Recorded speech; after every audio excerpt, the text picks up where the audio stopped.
Baik,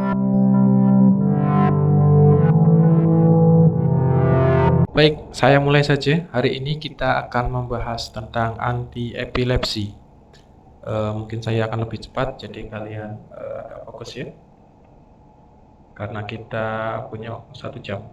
Cukup sih, cukup. Bismillah. Baik, definisinya mungkin kalian pernah mendengar kata epilepsi.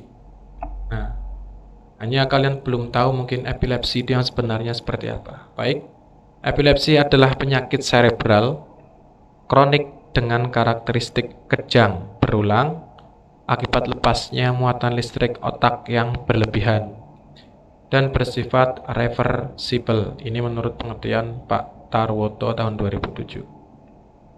Jadi ini penyakit pada bagian otak ya, serebral, yang kronik karena memang lama atau bawaan. Cirinya adalah kejang yang berulang. Jadi kalian mungkin pernah tahu orang epilepsi, dia sering kejang-kejang dan bisa kambuh sewaktu-waktu. Akibat lepasnya muatan listrik pada otak yang berlebihan. Itu disebabkan karena pelepasan muatan listrik pada syaraf-syaraf otak yang over atau berlebihan dan bersifat reversibel. Artinya dia tidak terus-menerus, tapi dia sewaktu-waktu akan normal kembali.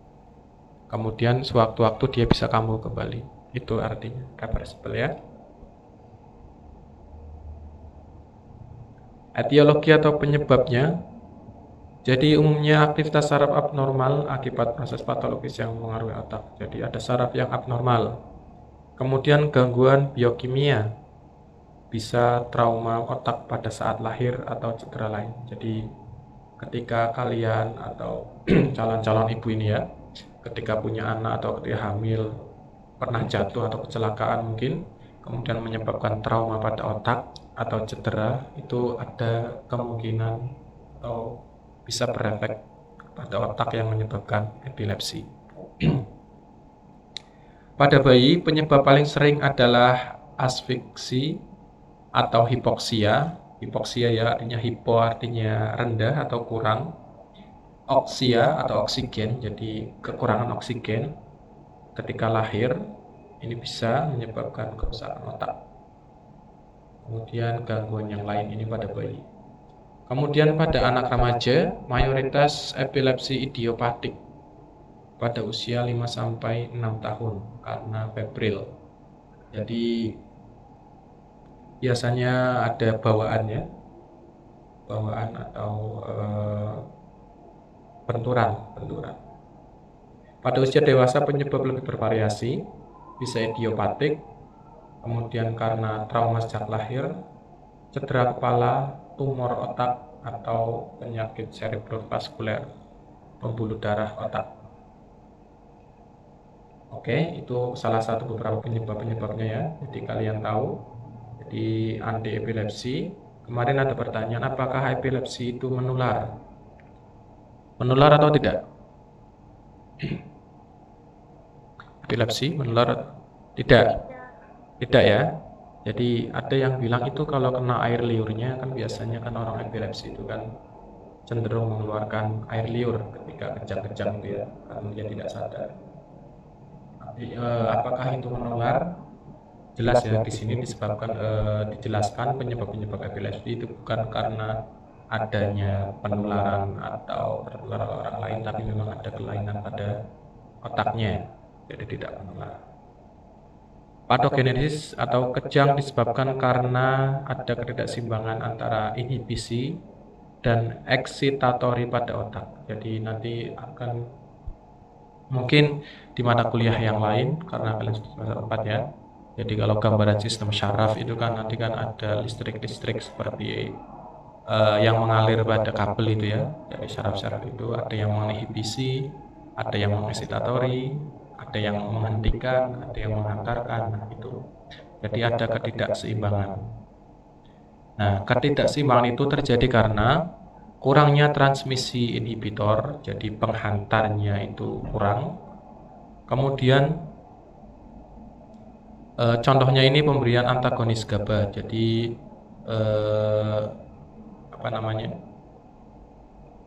antagonis GABA, ini sejenis senyawa yang dikeluarkan oleh otak, GABA, gamma amino butyric acid atau disingkat GABA. Selama pemberian agonis GABA, contohnya alkohol dan benzodiazepin. Nah, kemudian ketidakseimbangan yang lain karena adanya peningkatan aksi eksitatori. Exit artinya keluar, jadi pengeluaran listrik yang berlebih di syaraf. Kemudian meningkatnya aksi glutamat atau aspartat. Jadi di otak itu ada senyawa glutamat atau aspartat ini yang punya peran mempengaruhi arus listrik, di mana dengan meningkatnya ini bisa listriknya over gitu ya, karena adanya senyawa ini. Itu patogenesisnya. Untuk sasaran terapinya, nah, ini nih, kalian perlu pahami. Ketika ada pasien atau kalian melihat seseorang kambuh ya epilepsinya, jadi yang pertama tujuan utamanya adalah kalian mengontrol supaya tidak terjadi kejang dan meminimalisasi adverse effect of drug. Jadi pengobatan terapi dari epilepsi ini memang hanya untuk mengontrol terjadinya kejang, jadi supaya tidak terlalu sering terjadi kambuh gitu ya. Jadi ketika kalian melihat orang kejang itu jangan lari, tetap harus kalian tolong ya, entah dia kejangnya kenapa ya, entah dia benar-benar epilepsi atau pura-pura atau kesurupan atau bagaimana. Jadi kalian harus melihat secara logis. Kalau kejang berarti adanya perlu pertolongan. Yang pertama adalah ketika kalian melihat orang kejang, kalian posisikan kondisi sekitar pasiennya dulu. Pastikan pasien pada tempat yang aman. Kalau dia kejangnya di tengah jalan misalnya, jadi pastikan kalian pindah ke tempat yang aman, itu ya. Kemudian atau kejang di kolam renang misalnya, nah, kan bahaya itu. Dia tenggelam, nah dia nggak bisa nafas. Artinya kalian harus mengamankan tempatnya dulu. Setelah itu kalian amankan dulu. Biasanya orang kejang itu dia akan menggigit lidahnya secara tidak sadar. Jadi biasanya kalian ketika melihat orang kejang ini kan kalian jijik gitu ya, karena kan dia biasanya atau takutlah mengeluarkan air liur seperti itu ya. Jadi kalian pastikan dia tidak menggigit lidahnya sendiri. Entah kalian beri disumpel apa gitulah ya, supaya tidak menggigit lidah. Kemudian biasanya membentur-benturkan kepala. Jadi kalian amankan kepalanya, kalian tahan supaya tidak membentur tanah atau sesuatu yang tumpul. Baru kalian tunggu. Biasanya memang dia akan normal kembali. Jadi amankan dulu. Setelah itu baru penanganan secara medis, dan dikasih obat atau penenang. Gitu ya. Jadi kalian harus paham, minimal kalian tahu apa itu epilepsi, penyebabnya. Jadi kemudian nanti kita akan bahas obatnya. Jadi ketika kalian ditanya atau ada pasien seperti itu, kalian tahu apa yang harus dilakukan.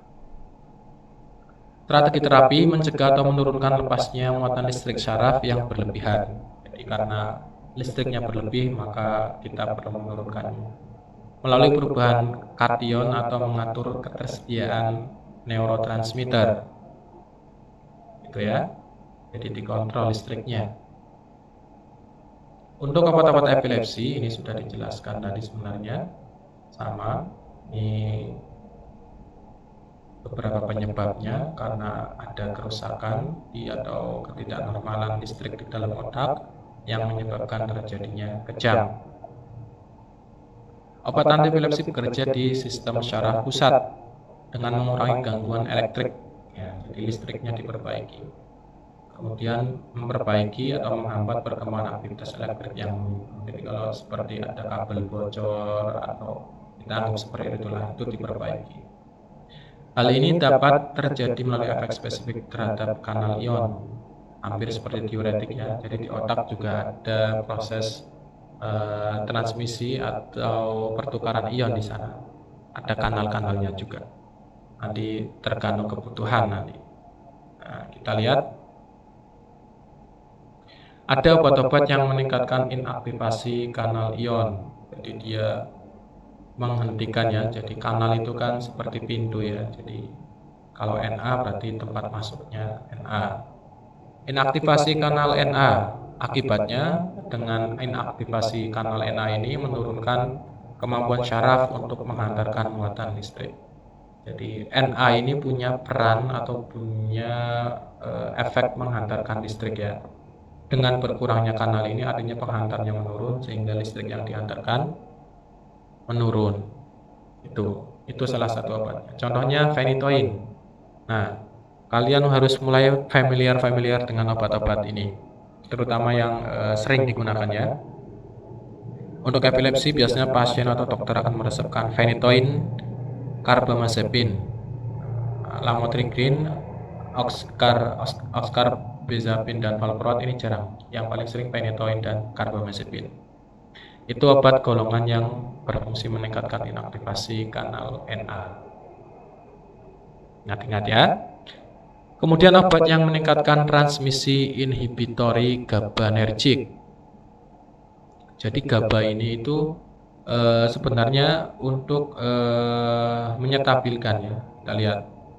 Agonis reseptor GABA meningkatkan transmisi inhibitor dengan mengaktifkan kerja reseptor GABA.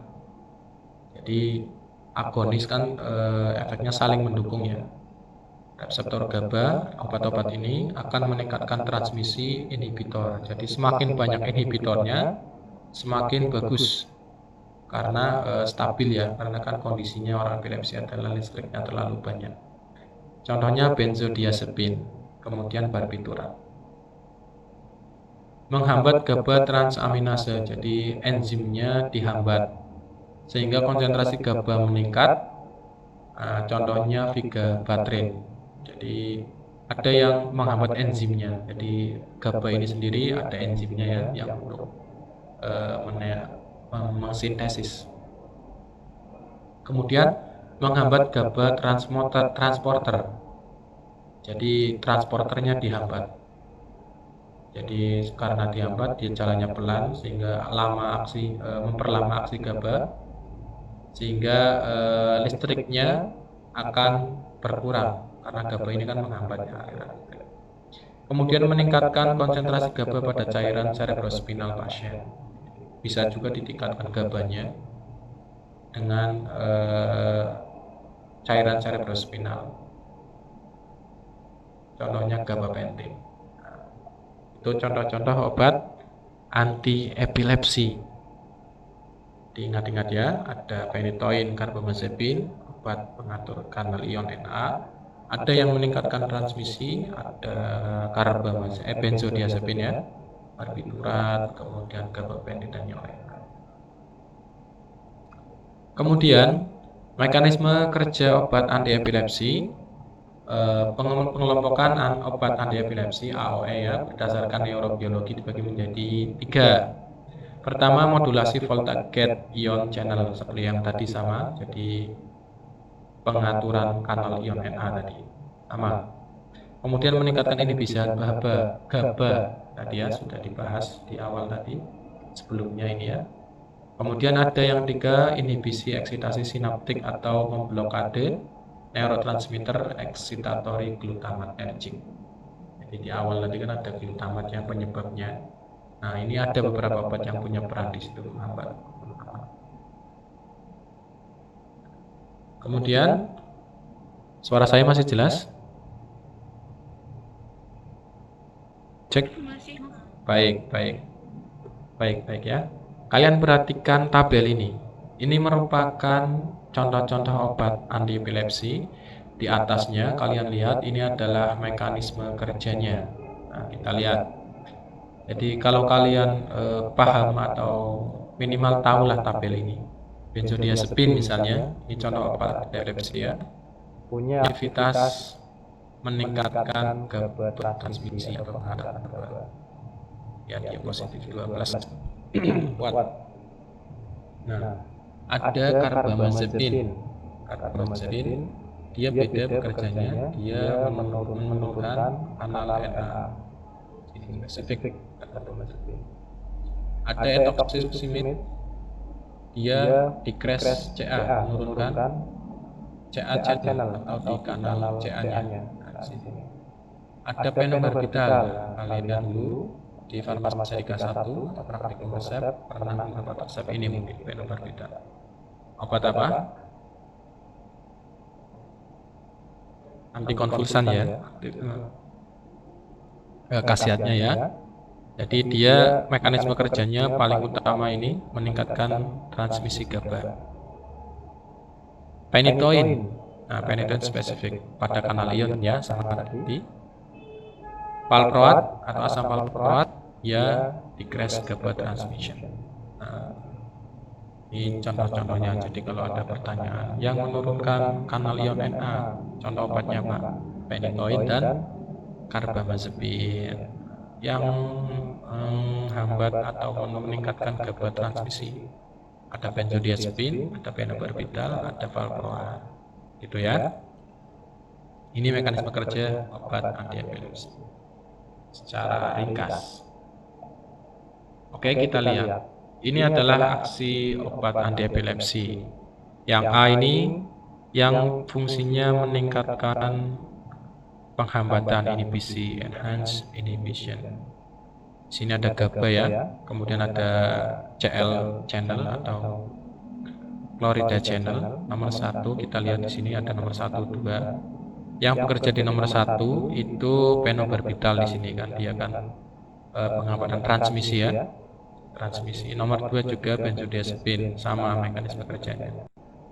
Transmisi GABA. Kemudian nomor 3 di sini mendegradasi GABA transaminase enzimnya.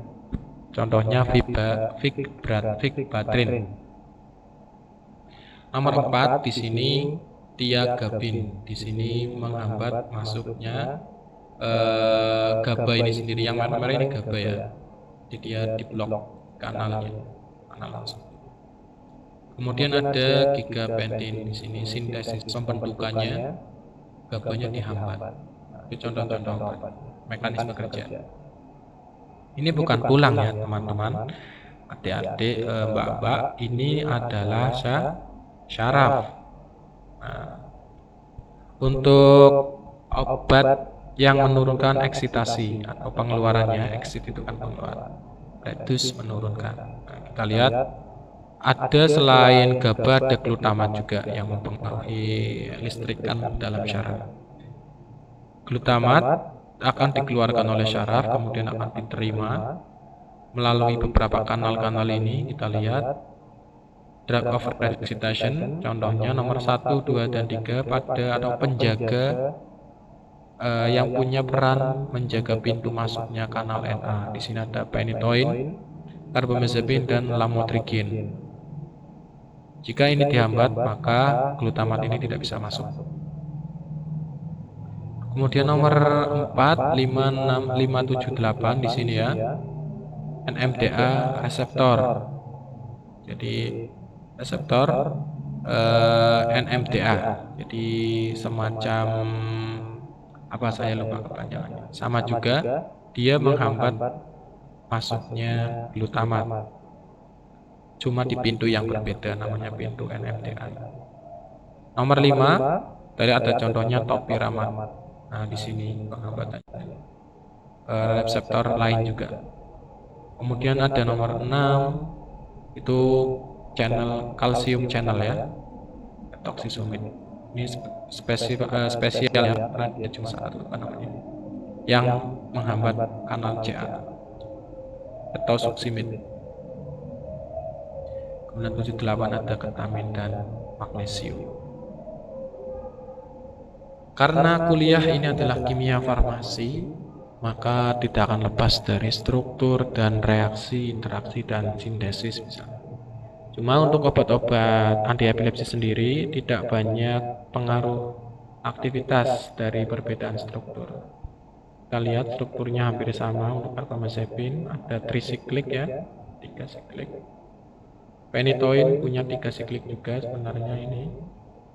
Phenobarbital 2, kemudian ada vigabatrin, gabapentin, dan yang lain-lain. Tambah saja. Oke, jadi obat anti-epilepsi menunjukkan beberapa sifat farmakokinetik sama ya, walaupun struktur dan sifat kimianya lumayan berbeda. Jadi, walaupun beberapa komposisi mudah larut hanya sedikit, kelarutannya itu rata-rata sedikit ya di dalam tubuh, namun absorpsinya baik atau penyerapannya baik. Jadi, ada beberapa golongan obat yang memang harusnya kalau kelarutannya baik, absorpsinya baik. Nanti kita bahas itu istilahnya nama BCS di dalam formulasi teknologi. Nanti akan dibahas di sana. Itu ya. Jadi tidak ada masalah untuk struktur kimia obat-obat anti-epilepsi. Kita contohkan phenytoin ya, ini yang paling sering. Jadi kalau kalian bertemu dengan pasien membawa obat ini atau saudara atau tetangga, ini obat apa? Kalau itu phenytoin berarti obat anti epilepsi. Nah, oke. Ini salah satu antikonvulsan yang mirip dengan barbiturat tapi lebih lemah keasamannya sehingga lebih sukar larut dalam air. Jadi dia sifatnya asam lemah. Jadi dalam air itu sulit kelarutannya. Dia punya kelarutan yang cukup sulit atau sukar. Efeknya mengurangi frekuensi dan keparahan kejang tanpa menyebabkan depresi SSP. Jadi kelebihannya adalah dia tidak menyebabkan depresi, efek sampingnya lebih bagus lah, punya kelebihan di sini. Oke, untuk farmakokinetiknya, karena phenytoin sangat dipengaruhi oleh kelarutan dalam air yang kecil dan metabolisme oleh enzim sitokrom 450. Phenytoin hanya sedikit diabsorpsi di lambung, gitu ya. Karena dia sukar larut ya. Jadi seperti paracetamol misalnya, dia kan sukar larut, gitu ya. Jadi karena walaupun berada dalam bentuk takterion, tapi kelarutannya sangat rendah. Jadi obat ketika dalam lambung kan di situ asam, sedangkan phenytoin sifatnya asam. Artinya kan bagus kan ya. Sesama kalau tidak terion kan berarti kan asam bertemu asam, artinya dia tidak terion. Ketika asam bertemu basa, dia akan terion. Kalau terion itu tidak diserap, artinya dibuang. Tapi karena phenytoin ini sukar larut, artinya walaupun dia di suasana asam, di suasananya sendiri ya, hampir tidak asam, tapi karena sukar larut tidak diserap, nah dia sukar larut. Absorpsinya terjadi di duodenum, di usus. Oke, sampai sini ada pertanyaan? Oke, saya selesaikan sedikit dulu. Phenytoin farmakokinetik ya, jadi kondisi di dalam tubuh ya, ini terikat dengan plasma 90%. Jadi tinggi sekali ya, artinya bagus. Semakin tinggi sebenarnya ya tergantung sih. Biasanya semakin tinggi terikat dengan plasma obat itu semakin bagus. Artinya obat bebasnya sedikit, hanya 10%. Obat yang menghasilkan efek itu yang bebas atau yang terikat dengan plasma. Obat yang menghasilkan efek persen, jadi berikatan dengan albumin 90%. Yang berikatan ini di dalam tubuh ini, di dalam darah ini, dia akan tidak aktif ya, terikat karena dia terikat. Nanti dia akan diedarkan, kemudian masuk ke fase selanjutnya yaitu fase metabolisme. Nah, ada kalau phenytoin 90% terikat dengan plasma, artinya obat bebasnya berapa persen?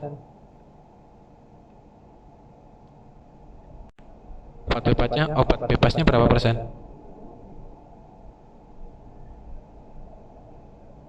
Halo, ayo jawab. Mas Vicky, Martaling.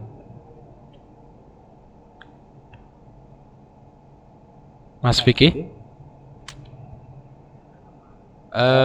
obat bebasnya berapa persen? Kalau phenytoin terikat dengan plasma 90%.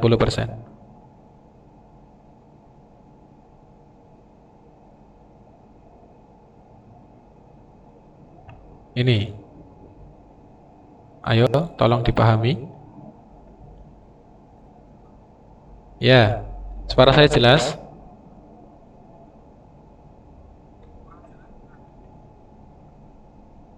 Oke, saya tidak pakai headset saja. Cek, sudah jelas suara saya? Oke, obat yang terikat dengan plasma 90%. Maka yang obat bebas yang ada di dalam darah berapa persen?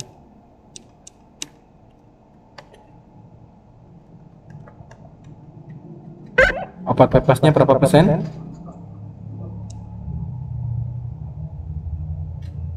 Ini kan terikat dengan plasma 90%. Berarti kan obat masuk dalam tubuh kan 100%. Artinya obat bebasnya berapa persen? 10%, Pak. 10%, Pak. 10%. Oke, 10% ya. Tolong dipahami. Ini nanti kalian akan paham. Jadi misalkan kalian baca ada obat ikatan plasmanya, misalkan 80%, 70%, ada yang 75%. Punya karakter masing-masing tiap obat. Jadi itu artinya obat bebasnya adalah sisanya. Kalau ini 90%, sisanya berarti hanya 10%. Itu ya, phenytoin. Yang bebas. Nah, yang bebas ini dia akan berikatan dengan reseptor. Nah, itu. Setelah itu masuk ke fase farmakodinamik. Jadi setelah berikatan dengan reseptor, obat akan memberikan efek. Oke, jelas ya? Itu dasar farmakologi sebenarnya, Mas. Ini beberapa interaksi obat-obat anti epilepsi. Jadi kalian bisa lihat.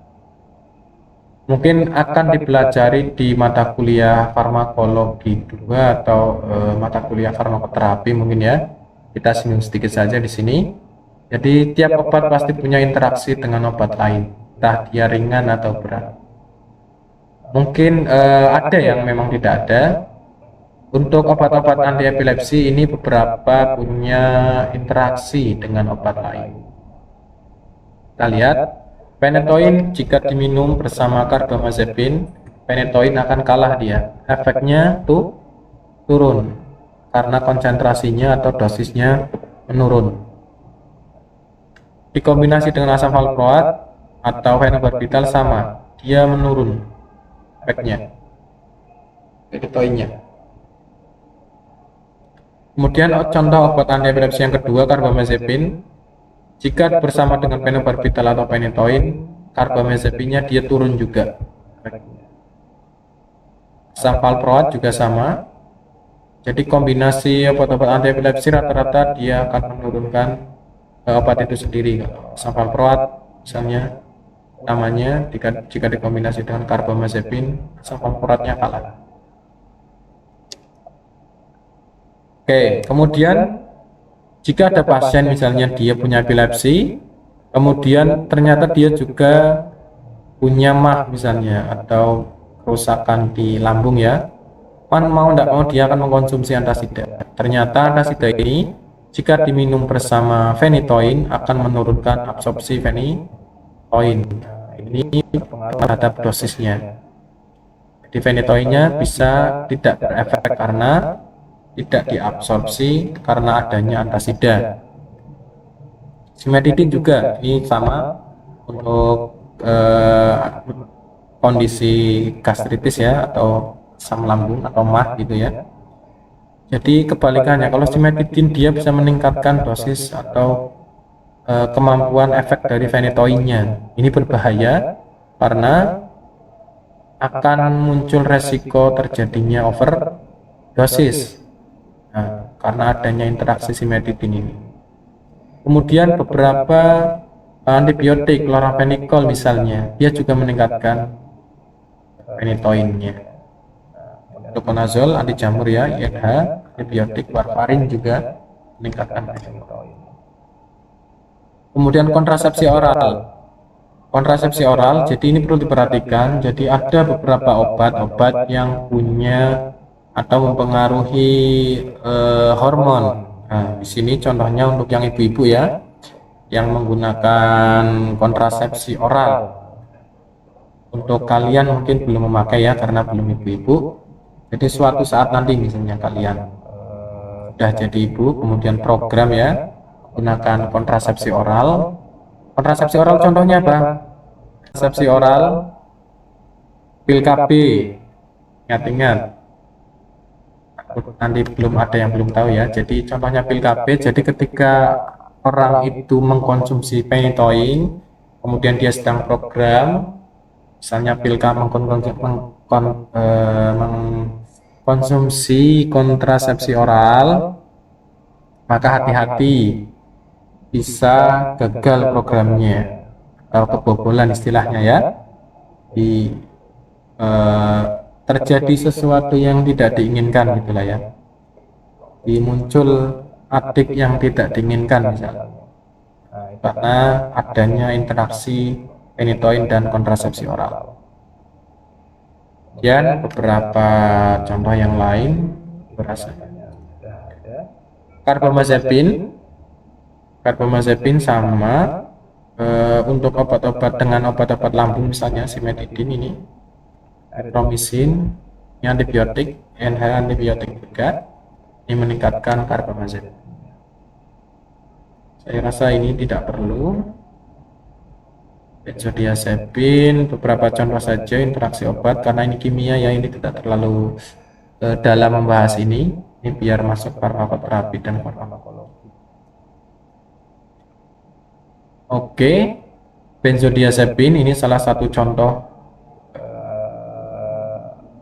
antiepilepsi, sama juga nanti kalian bisa baca sendiri ya untuk interaksinya, tidak perlu terlalu dalam karena ini hafalan saja, kalian paling tidak punya panduan. Terutama itu ya, untuk mahasiswa farmasi saya sarankan kalian punya namanya aplikasi Medscape. Kalian bisa cari di Play Store, itu ada.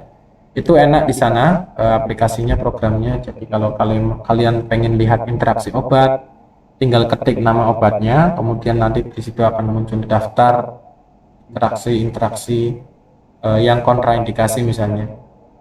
Itu ada di sana. Misalkan ini benzodiazepin, kontraindikasi dengan apa, itu akan langsung muncul. Hanya Medscape barangkali ingin mempunyai panduan. Jadi, kalian tidak saya tidak mengharuskan menghafal ya, kecuali yang sering-sering saja. Baik, sampai sini untuk materi anti epilepsi. Silahkan yang ingin bertanya, saya persilahkan.